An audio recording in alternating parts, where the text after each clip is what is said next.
welcome back to the Outdoor Kitchen Show. I'm Marissa Turner, and today we've been with Paul Salvant here in his kitchen, but we haven't started cooking yet because in the first part of the show we were checking out all kinds of trout footage down by your camp, down by Leeville, right? Yes, correct. Okay. Now, he's been telling me he's got a heart-healthy gumbo recipe that's turkey and sausage, which is great to have this time of year because, you know, everybody's got some turkey leftovers and they wonder what to do with it. Right. Now, you said this is a roux-less gumbo. Correct. What are you using to thicken it up? It's a powdered roux that Okay. we use instead of all the flour and oil, and works real well. I'm using a turkey sausage. I'm using some of the French settlement andouille. Yeah, it's so lean and good. good. It's very lean, so I'm using a little bit of that in there. But I've had a lot of success with this, and goes over real well at parties and stuff when we bring it out. Okay, now the first thing you did was make a stock, and it's been simmering. Correct. And that's just you take your cooked turkey or chicken if you're not doing turkey. This works perfectly for chicken as well.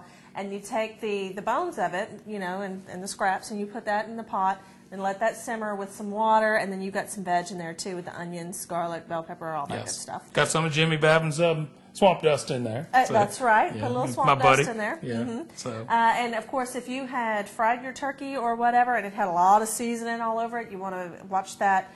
Sodium intake and magic swamp dust is great for that because it doesn't have a whole lot of salt in it. Right. So anyway, so that's been simmering, and the next thing you need to do is just cut up the sausage and everything? Yes, I'm going to cut up the sausage, and I'm going to add some leftover meat. You know, you get tired of eating turkey. Oh. And, so I had some leftover meat also, so we're going to put that in. It ought to be a real thick gumbo. We started this the night before because it's so time-consuming with the vegetables, cooking them down. Got all the broth and everything. Fixing this time to add the sausage now and let this cook down. I've got some additional meat left over from Thanksgiving, so we're going to add this in here too and let it be cooking down. As you can see, it's going to be a pretty thick gumbo with all this stock and meat that we've got and we're adding to it. We're going to let this cook down, and we'll get started making our dips and sauces over here for our salad and our appetizers. I'll add my powdered roux in here in a little while, and this will thicken it all up and get the base going in here. Okay, now you got a dip for us? Yes, this is going to be a dipping sauce for the backstrap and the pork chop. Okay. This is a little hidden valley dressing, the sour ranch. We've got some mayo. I need to be a salesman for Hellman's, I think. I bet, yeah, because last time we were making a tartar sauce. Yeah, I use, this is, as I said, this is a standard in the Salvant household.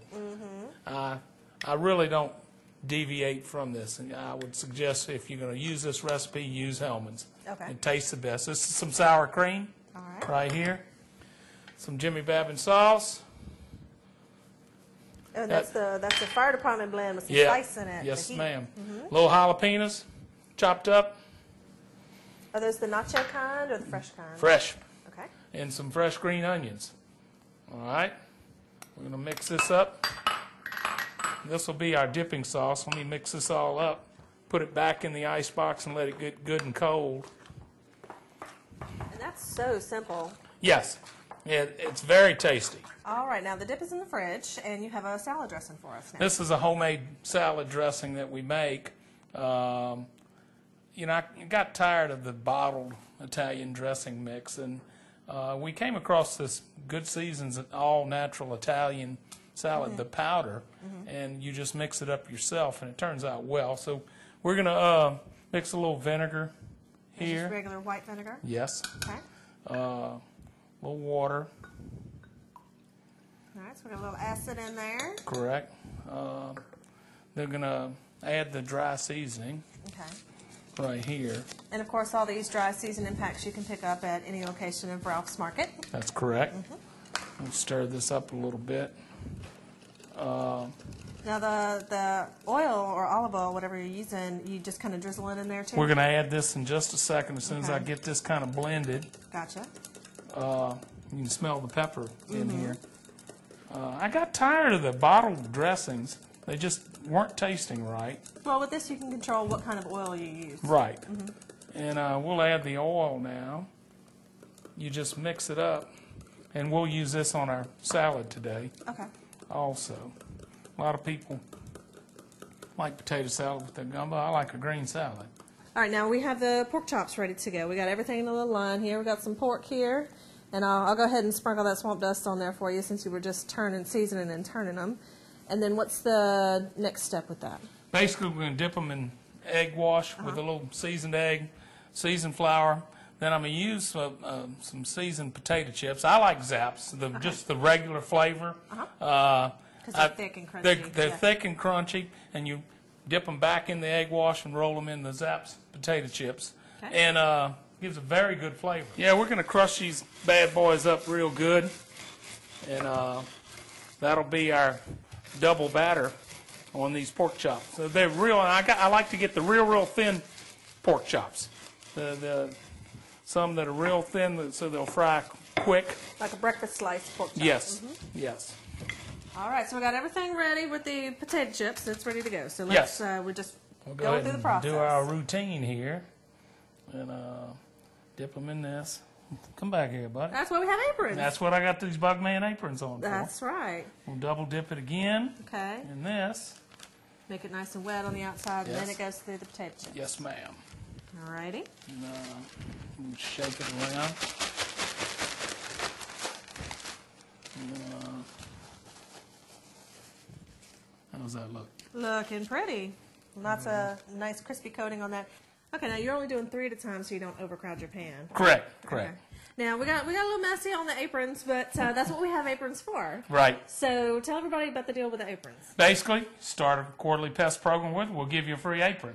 Give me a call, and I'll get it and hand deliver it myself. Well, there you go. So if you want to chat with Paul about his recipes and bug service, you just give him a call, and whenever you start up a contract, you get an apron. All good. We're going to the grease.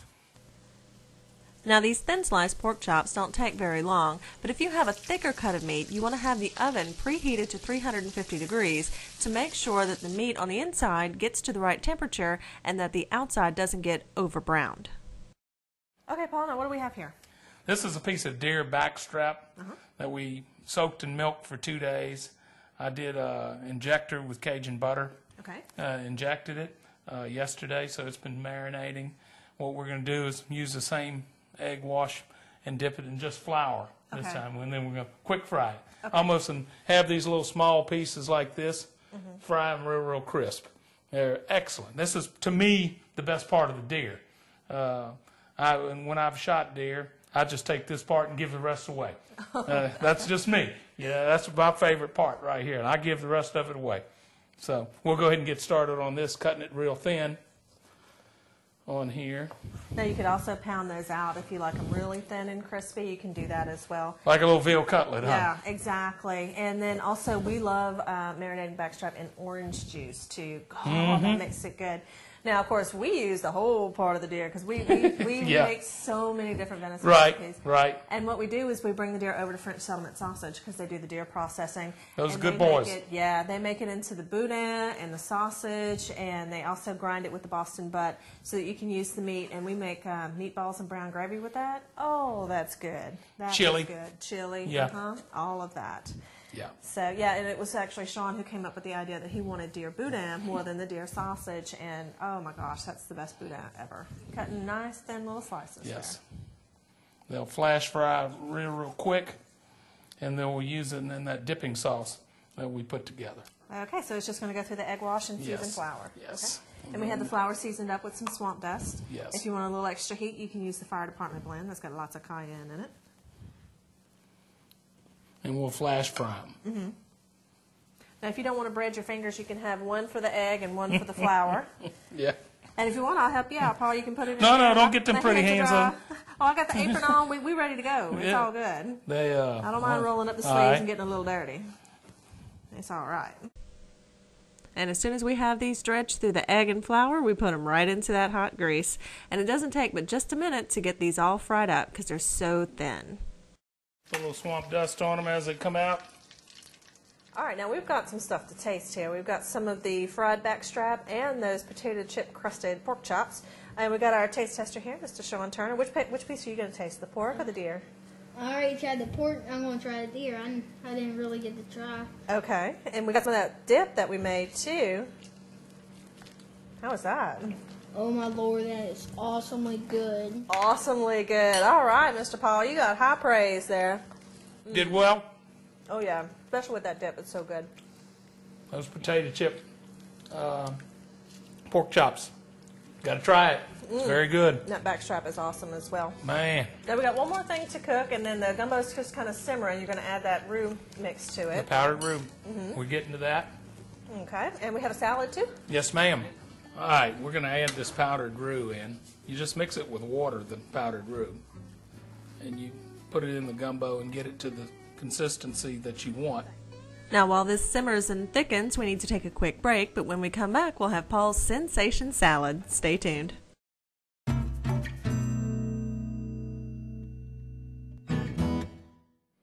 Welcome back to the Outdoor Kitchen Show. I'm Marissa Turner, and today we've been on location with Paul Salvant, the Bug Man, and we saw some great fishing footage, we've seen some great cooking footage, and the cooking has not stopped.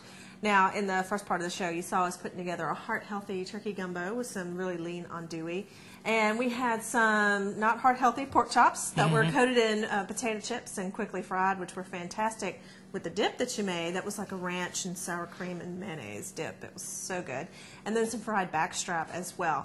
Now, we're going to finish up here. The gumbo is simmering a little bit, and we got the rice on. And now we're making a salad to go with it. Correct. Okay.